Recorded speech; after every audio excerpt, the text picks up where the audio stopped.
कहते थे वो ये सर किसी के आगे झुकता नहीं। हमने कहा साहब सवाल पूछा है बगावत नहीं। फिर आधी रात वो कैमरा और थोड़ी नरम सी आवाज, कुछ तो हिला होगा भीतर, यूं ही कोई रुकता नहीं। देखिए रात का वक्त था, कैमरा ऑन था और स्क्रीन पर वो आदमी था जिसकी पूरी सियासी पहचान ही एक लाइन पर टिकी है कि सरकार झुकती नहीं। वही आदमी अपने फोन से खुद वीडियो रिकॉर्ड कर रहा था और देश के बच्चों को समझा रहा था कि सुनवाई होगी, सजा होगी, सख्त कानून आएगा। अब जरा हिसाब लगाइए, किसान दिल्ली की सीमाओं पर 13 महीने बैठे रहे, पूरे 13 महीने। पहलवान बेटियां जंतर मंतर पर महीनों बैठी रही और ये बच्चे, न कोई नेता, न कोई झंडा, न कोई दफ्तर, सिर्फ 26 दिन और देश का सबसे ताकतवर आदमी खुद कैमरे के सामने आ गया। सवाल ये है जो आज हर चाय की दुकान पर पूछा जा रहा है, इस बार आखिर ऐसा क्या हुआ था? वो कौन सी ताकत थी जो किसानों के पास नहीं थी, पहलवानों के पास नहीं थी, पर इन बच्चों के पास थी? और सबसे बड़ा सवाल, मोदी जी सच में झुके या बस झुकते हुए दिखे? थोड़ा रुकिएगा क्योंकि इस कहानी की सबसे बड़ी परत सबसे आखिर में खुलेगी। तो चलिए बात वहीं से शुरू करते हैं जहां से हर आदमी के मन में खटका लगा। देखिए इस सरकार का और खास तौर पर मोदी जी का एक बहुत साफ ट्रैक रिकॉर्ड रहा है और मैं किसी आलोचक की तरह नहीं कह रहा, एक ऑब्जर्वर की तरह कह रहा हूं। इस सरकार की सबसे बड़ी ब्रांडिंग यही रही कि ये दबाव में आकर फैसले नहीं बदलती, भीड़ देखकर घुटने नहीं टेकती और ये कोई हवा में की गई बात भी नहीं है, इसके सबूत भी हैं। जरा किसान आंदोलन याद कीजिए। लाखों किसान दिल्ली की सीमाओं पर आकर बैठ गए थे, वही उन्होंने अपना घर बसा लिया था। ठंड में बैठे, गर्मी में बैठे, बरसात में भीगे और इस पर सरकार का रुख क्या था? इंतजार। पूरे 13 महीने का इंतजार। कानून वापस तब हुए जब बहुत देर हो चुकी थी और चुनाव सिर पर खड़े थे। इसी दिल्ली में शाहीन बाग देख लीजिए, महीनों तक दादियां बैठी रही, छोटे छोटे बच्चे बैठे रहे और कानून में कौमा तक नहीं बदला। और पहलवान बेटियां, उनकी तो सबसे दर्दनाक कहानी है। वो लड़कियां जो देश के लिए मेडल लाई थी, जिसके लिए पूरे देश ने खड़े होकर तालियां बजाई थी, वो जब सड़क पर इंसाफ मांगने बैठी तो जवाब में उन्हें एक लंबी सी खामोशी मिली। तो सरकार का फॉर्मूला हमेशा से बड़ा सीधा रहा है और सच बताऊं तो बड़ा असरदार भी, कि तुम बैठो हम भी बैठे हैं, तुम थक जाओगे हम नहीं थकेंगे। ये धीरज की लड़ाई, और ये लड़ाई सरकार हर बार जीतती रही क्योंकि आंदोलन थक जाते हैं, सरकार नहीं थकती। ये बात दिमाग में रखिएगा, आगे काम आएगी। और अब इसी के बगल में इस बार वाली तस्वीर रखकर सिर्फ 26 दिन में सब कुछ पलट गया। सोनम वांगचुक का अनशन खत्म कराने के लिए खुद केंद्रीय मंत्री जेपी नड्डा और जितेंद्र सिंह अस्पताल तक पहुंच गए। सरकार ने भरोसा दिलाया कि भैया जंतर मंतर पर बैठे बच्चों पर कोई कानूनी कार्रवाई नहीं होगी और खुद प्रधानमंत्री ने अपना रिकॉर्ड किया हुआ वीडियो जारी करके ऐलान कर दिया कि कैबिनेट फास्ट ट्रैक कोर्ट और सख्त सजा वाला बिल लेकर आएगी। अब पूरे देश के मन में एक ही सवाल घूम रहा है, भाई इतनी जल्दी? ये तो वही सरकार है जो 13 महीने में नहीं पिघली थी, ये 26 दिन में कैसे पिघल गई? और यही आज की पूरी कहानी है। लेकिन इसका जवाब समझने के लिए हमें पहले ये समझना पड़ेगा कि आंदोलन बाकी सारे आंदोलन से अलग क्यों था। और अलग भी ऐसा कि सरकार के पास जो पुराने हथियार थे ना, वो इस बार हाथ में रखे रखे बेकार हो गए। एक एक करके देखते हैं और यकीन मानिए तीसरी वजह सुनकर आप थोड़ी देर के लिए रुक जाएंगे। लेकिन उससे पहले ये जान लीजिए कि आग लगी कैसे, क्योंकि वो हिस्सा तो पूरा फिल्मी है। 3 मई को नीट का पेपर हुआ, 22 लाख से भी ज्यादा बच्चे बैठे, पेपर खत्म हुआ, बच्चे घर लौटे और फिर सीकर में एक कोचिंग टीचर के पास एक पीडीएफ पहुंचती है। उसमें बताया गया कि गेस्ट पेपर है, टीचर उसे यूं ही स्क्रॉल करने लगता है, असली पेपर से मिलाना शुरू करता है और फिर उसके हाथ रुक जाते हैं। 45 के 45 सवाल मिल रहे थे हूबहू। बाद में जब बायोलॉजी के सवाल भी मिलाए गए तो वो भी मिल गए। यानी ये कोई ट्विटर वाली अफवाह नहीं थी, ये ठोस सबूत था। मामला एनटीए तक गया, फिर सीबीआई तक पहुंचा और 12 मई को एग्जाम रद्द करना पड़ा। अब एक पल के लिए उस बच्चे की जगह खड़े होकर सोचिए जिसने 3 साल सिर्फ इसी दिन के लिए दिए हो, जिसके पिता ने कोचिंग की फीस के लिए कर्जा लिया हो, जिसकी मां ने चुपचाप कुछ गिरवी रख दिया हो। उस बच्चे को पता चले कि जिस पर्चे के लिए उसने अपनी नींद बेच दी, वो पर्चा उससे पहले ही किसी और के मोबाइल पर पहुंच चुका था। सोचिए जिस देश में डॉक्टर बनने का पर्चा व्हाट्सएप पर घूम रहा हो, उस देश के बच्चे सड़क पर नहीं जाएंगे तो कहां जाएंगे? और ये कहानी कई घरों में सिर्फ गुस्से पर रुकी भी नहीं, कुछ परिवारों ने अपने बच्चे तक खो दिए। उन खबरों को मैं यहाँ सनसनी नहीं बनाऊंगा, बस इतना कहूंगा कि जब कोई व्यवस्था एक बच्चे की 3 साल की मेहनत बेच देती है तो वो सिर्फ एक एग्जाम नहीं तोड़ती, कई बार एक पूरा इंसान तोड़ देती। तो बच्चे सड़क पर आ गए और यहीं से सरकार का पूरा ना आजमाया हुआ नुस्खा फेल होना शुरू हुआ। और यही पहली बड़ी वजह है। देखिए किसी भी आंदोलन से निपटने का एक बहुत सदा हुआ तरीका होता है और ये सिर्फ इस सरकार का नहीं है, दुनिया भर की सरकारों का तरीका है। आंदोलन के चेहरे को निशाना बना दो, जो सामने खड़ा है बस उसी पर सवाल खड़े कर दो। ये फला लॉबी का आदमी है, इसका ये एजेंडा है, इसकी नीयत में खोट है। जनता के दिमाग में सिर्फ एक शक डाल दो और फिर जनता उसी चश्मे से पूरे आंदोलन को देखने लगती है। किसान आंदोलन में यही हुआ, शाहीन बाग में यही हुआ, पहलवानों के वक्त भी नीयत पर सवाल उठाए गए। और इस बार सरकार यह हथियार हाथ में लिए खड़ी रह गई और समझ ही नहीं आया कि चलाए किस पर, क्योंकि इस आंदोलन का तो गिरेबान ही नहीं था, कोई चेहरा नहीं था, कोई झंडा नहीं था, कोई दफ्तर नहीं था और कोई ऐसा नेता भी नहीं था जिसका 10 साल पूरा बयान निकालकर स्क्रीन पर चला दिया जाए। ये शुरू हुआ था एक ऑनलाइन सटार से, जिसने खुद अपना नाम ही इतना अजीब रख लिया था कि उसे गंभीरता से गाली देना भी मुश्किल हो जाए। सीजेपी यानी कॉकरोच जनता पार्टी। जरा सरकार के पीआर वालों की हालत सोचिए, जिस आंदोलन का नाम ही एक मजाक हो, उसे बड़ी साजिश साबित करने वाली प्रेस रिलीज लिखे तो लिखे कैसे हैं? और ऊपर से जब जंतर मंतर पर भीड़ जुटी तो भीड़ ने खुद ही साफ कर दिया कि हमें चेहरों से कोई मतलब नहीं है, हमें अपनी मांग से मतलब है। अब सरकार बदनाम करती भी तो किसे? उन बच्चों को जिनका खुद का पर्चा चोरी हुआ था। देखिए किसानों के बारे में कोई कह सकता था कि ये 1-2 राज्यों की बात है, पहलवानों के बारे में कहा जा सकता था कि गिनती के लोग हैं, लेकिन बच्चों को क्या कहते हैं? ये तो हर राज्य में, हर जिले में, हर जाति में और लगभग हर उस घर में है जहाँ कोई रात के 2 बजे तक जाग कर पढ़ रहा है। इन पर कोई ठप्पा लगाते तो वो ठप्पा एक साथ लाखों घरों की छत पर जाकर चिपक जाता। अब आती दूसरी वजह, और ये पहली से भी बड़ी है। ये सिर्फ भीड़ नहीं है, ये आने वाले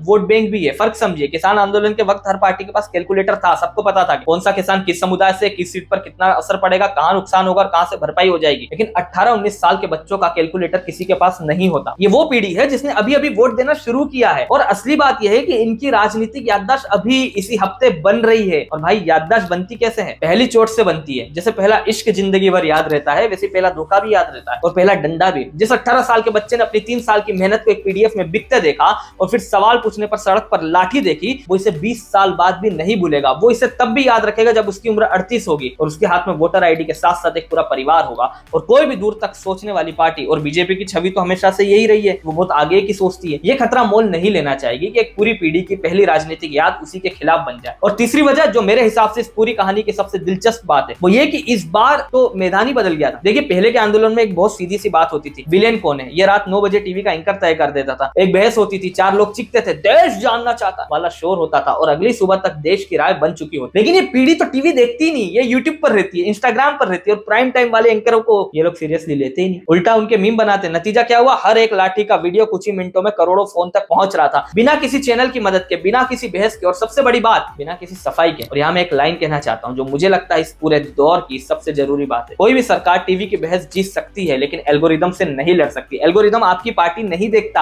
आपका प्रवक्ता नहीं देखता, आपकी प्रेस रिलीज तो बिल्कुल नहीं देखता। वो बस इतना देखता है कि लोग किस चीज पर रुक रहे हैं और लोग बच्चों पर पड़ती लाठी के वीडियो पर रुक रहे थे। अच्छा अब जरा 1 मिनट के लिए हम कहानी के बीचों बीच खड़े और यहाँ से आगे सबसे मजेदार हिस्सा आने वाला है, वो जिसमें आवाज बाहर से नहीं सरकार के अपने घर के अंदर से उठती है। लेकिन उससे पहले मुझे आपसे एक बात जाननी है और बिल्कुल दिल से बताइएगा, आपको क्या लगता है जो हुआ वो झुकना था या सुनना था या फिर बस संभलना था? नीचे कमेंट में लिखिए, मैं सच में पढ़ता हूँ और सबसे अच्छे जवाब अगले वीडियो में उठाऊंगा भी। और अगर आपको ये बातचीत बिना किसी झंडे के दोनों पक्ष रखकर होती हुई लग रही है तो लाइक और सब्सक्राइब कर दीजिए, इससे ये बात उन लोगों तक पहुंचती है जिन्हें आजकल सिर्फ शोर मिलता है। चलिए वापस चलते हैं। तो चौथी वजह, और ये वो वजह है जिसे बहुत कम लोग नोटिस करते हैं, 2024 वाली सरकार 19 वाली सरकार नहीं है। इसे ध्यान से समझिए क्योंकि यही असली गणित है। किसान आंदोलन के वक्त सरकार के पास अपने दम पर पूरा बहुमत था, दीवार इतनी मोटी थी कि 13 महीने की लगातार ठोकर भी उस पर बस एक खरोच डाल पाई। लेकिन 2024 के नतीजों ने गणित बदल दिया। बीजेपी अपने दम पर बहुमत से पीछे रह गई और सरकार अब सहयोगियों के कंधों पर खड़ी है। और सहयोगी दलों का स्वभाव क्या होता है? वो नए झगड़े नहीं पालना चाहते। आप ही बताइए कौन सा सहयोगी चाहेगा कि पूरे देश के छात्रों की नाराजगी का ठीकरा घूम फिरकर उसके सिर पर फुटे? और यहीं से एक बहुत काम की बात निकलती है जो सिर्फ इस मुद्दे की नहीं है, हर दौर की राजनीति की सच्चाई है। पूरे बहुमत वाली सरकारें फैसले करती हैं और गठबंधन वाली सरकारें हिसाब किताब करती है। इसका मतलब यह नहीं कि सरकार कमजोर हो गई है, सरकार कमजोर नहीं है, लेकिन अब हर लड़ाई वो अफोर्ड नहीं कर सकती। और समझदार पहलवान वही होता है जो जानता है कि कौन सी कुश्ती लड़नी है और कौन सी छोड़ देनी है। अब 5वीं वजह जो मेरे हिसाब से निर्णायक साबित हुई, इस बार जो चोट है वो बाहर से नहीं घर के अंदर से लगी। देखिए बीजेपी का एक बहुत साफ पैटर्न रहा है और मैं ये तंज के तौर पर नहीं, एक ऑब्जर्वेशन के तौर पर कह रहा हूं। पार्टी को अच्छी तरह पता होता है कि कौन सा वोटर उसका है और कौन सा कभी नहीं होगा। इसलिए जब कोई आंदोलन होता है पार्टी आराम से इंतजार करती, क्योंकि उसे मालूम है कि सड़क पर खड़े लोगों में बड़ा हिस्सा वैसे भी उसे वोट नहीं देता। लेकिन जिस दिन उसका अपना वोटर हिलता है, जिस दिन उसका अपना समर्थक सोशल मीडिया पर सरकार को डिफेंड करना बंद कर देता है, बस उसी दिन पार्टी हरकत में आ जाती है। और इस बार वो दिन आ गया। बीजेपी के अपने दिग्गज पूर्व मानव संसाधन विकास मंत्री मुरली मनोहर जोशी ने सार्वजनिक तौर पर लिखा कि देश के अलग अलग हिस्सों से आए बच्चों को दिनों तक दिल्ली की सड़कों पर बैठा देखना तकलीफदेह है, कि परीक्षा व्यवस्था को लेकर उनकी चिंताएं बिल्कुल असली है और उन्हें सहानुभूति के साथ हल किया जाना चाहिए। और उन्होंने साफ चेतावनी भी दी कि अगर इसे सिर्फ कानून व्यवस्था का मसला मानकर ताकत से निपटा गया तो समाज का बड़ा हिस्सा विकसित भारत के लक्ष्य से ही कट पा जाएगा। अब जरा इस बात का वजन महसूस कीजिए। यही बात राहुल गांधी कहते हैं तो सरकार एक लाइन में निपटा देती है, अरे ये तो विरोधी है, इनका तो काम ही यही है। लेकिन जब यही बात वो आदमी कह रहा हो जिसके कंधों पर इस पार्टी की नींव रखी गई थी, जो खुद इस पार्टी से शिक्षा मंत्री तक रह चुका है, तो जवाब क्या दीजिएगा? यहाँ तो आईटी सेल भी बेबस हो जाता है, क्योंकि आईटी सेल वाले के अपने घर में भी वही बच्चा बैठा है जो कह रहा है कि पापा इस बार सही नहीं हुआ। और यहीं से एक बहुत बड़ा सबक निकलता है जो हर जगह लागू होता है, चाहे सरकार हो, कंपनी हो या आपका अपना घर। बाहर की आलोचना असल में आपको मजबूत बनाती है, क्योंकि उससे लड़ने में एक मजा आता है, एक जोश आता है। लेकिन अंदर की आलोचना आपको सोचने पर मजबूर कर देती है। और कोई भी आंदोलन ठीक उसी दिन असर करना शुरू करता है जिस दिन सरकार को दुश्मनों का नहीं अपनों का जवाब देना भारी पड़ने लगे। 26वें दिन तक वो घड़ी आ चुकी थी। तो ये 5 वजह थी और इन्हीं सब का नतीजा था वो रात वाला वीडियो, वो सीधा संवाद और वो अचानक बदली हुई नरम भाषा। लेकिन अब आती है इस कहानी की सबसे बड़ी परत, वो जिसके लिए मैंने आपको शुरू में रोका था। सवाल यह कि क्या सच में सरकार झुकी? जरा ठंडे दिमाग से देखिए कि दिया क्या गया। फास्ट ट्रैक कोर्ट का वादा दिया गया, सख्त सजा वाले बिल का ऐलान दिया गया, प्रदर्शन करने वाले बच्चों पर कार्रवाई न करने का भरोसा दिया गया, संसद में चर्चा का न्योता दिया गया, सोनम वांगचुक से बातचीत की गई, मंत्री खुद अस्पताल तक गए, यानी देखने में बहुत कुछ दिया गया। और अब देखिए कि मांगा क्या गया था। सीजेपी की मुख्य मांग एक ही थी, शिक्षा मंत्री धर्मेंद्र प्रधान का इस्तीफा, यानी जवाबदेही। और ठीक वही एक चीज नहीं दी गई। इसलिए सीजेपी ने प्रधानमंत्री के ऐलान को नाकाफी बताकर खारिज कर दिया और साफ कह दिया इस मांग पर कोई समझौता नहीं होगा। अब पूरी तस्वीर एक साथ देखिए और आपको एक पैटर्न दिखेगा। सरकार ने वो सब दे दिया जो कागज पर लिखा जा सकता था, कानून, कमेटी, कोर्ट, आश्वासन, और वो नहीं दिया जो कुर्सी से जुड़ा था। ये कोई नई बात भी नहीं है। किसान आंदोलन में कानून वापस गए, कुर्सी नहीं गई। अन्ना आंदोलन में लोकपाल बना, कोई मंत्री नहीं हटा। हर बार सरकार ने कागज दिया, कुर्सी नहीं दी, क्योंकि कागज देने से सरकार सुधरती हुई दिखती है और कुर्सी देने से गलत साबित होती है। और कोई भी सरकार सुधरना पसंद करेगी, गलत साबित होना नहीं। और एक आखिरी बारीक बात जो शायद इस पूरी कहानी की सबसे चुभने वाली लाइन है, जब सोनम वांगचुक ने अनशन तोड़ा तो उन्होंने ये नहीं कहा कि हम जीत गए, उन्होंने कहा कि लंबी बातचीत के बाद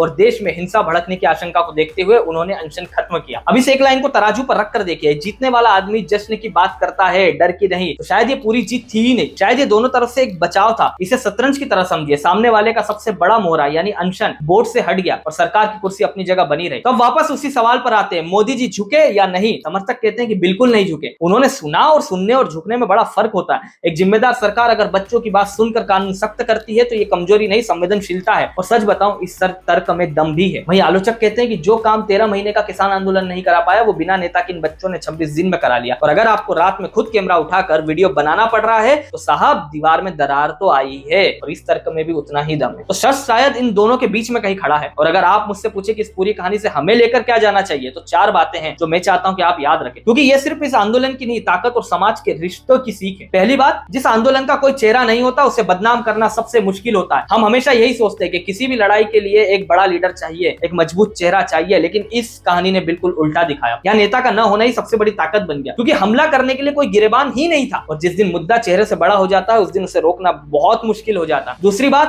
ताकत का व्यवहार उसकी नीयत से नहीं उसके गणित से तय होता है। यही सरकार, यही नेता, यही मंत्री, लेकिन 19 में रवैया अलग था और 24 के बाद अलग है। इसकी वजह कोई हृदय परिवर्तन नहीं है, सीटों का हिसाब है। और ये बात एक नागरिक के तौर पर आपके बहुत काम की है। सरकारें तब सुनती है जब न सुनने की कीमत ज्यादा हो जाए, यही लोकतंत्र का असली इंजन है, बाकी तो सब भाषण है। तीसरी बात, घर के अंदर की आवाज हमेशा बाहर के शोर से भारी होती है। विपक्ष के 100 बयान वो नहीं कर पाए जो अपने ही घर के एक बुजुर्ग नेता की एक चिट्ठी ने कर दिया। और ये बात आपकी नौकरी में भी उतनी सच है, आपके घर में भी। जब आपका अपना आदमी असहमत होने लगे तो उसे दुश्मन मत समझिए, वो असल में आपको आईना दिखा रहा है। और यकीन मानिए वही आपको मिलने वाला सबसे सस्ता फीडबैक है। और चौथी बात जो सबसे कड़वी है, सुनना हमेशा सस्ता पड़ता है और देर से मानना हमेशा महंगा। जरा हिसाब लगाइए कि अगर पहले ही हफ्ते में एक मेज लगाकर बात कर ली जाती तो क्या क्या बच जाता। न लाठी चलती, न आंसू गैस छूटती, न बच्चे घायल होते, न पुलिस वाले घायल होते, न संसद के दिन बर्बाद होते, और न सरकार की छवि पर वो दाग लगता जब सालों तक रील बनकर घूमता रहेगा। बातचीत इस दुनिया की सबसे सस्ती चीज है और अहंकार सबसे महंगी। तो अब कहानी का अंत क्या है? सच ये है कि अंत हुआ ही नहीं है, बिल अभी आना बाकी है।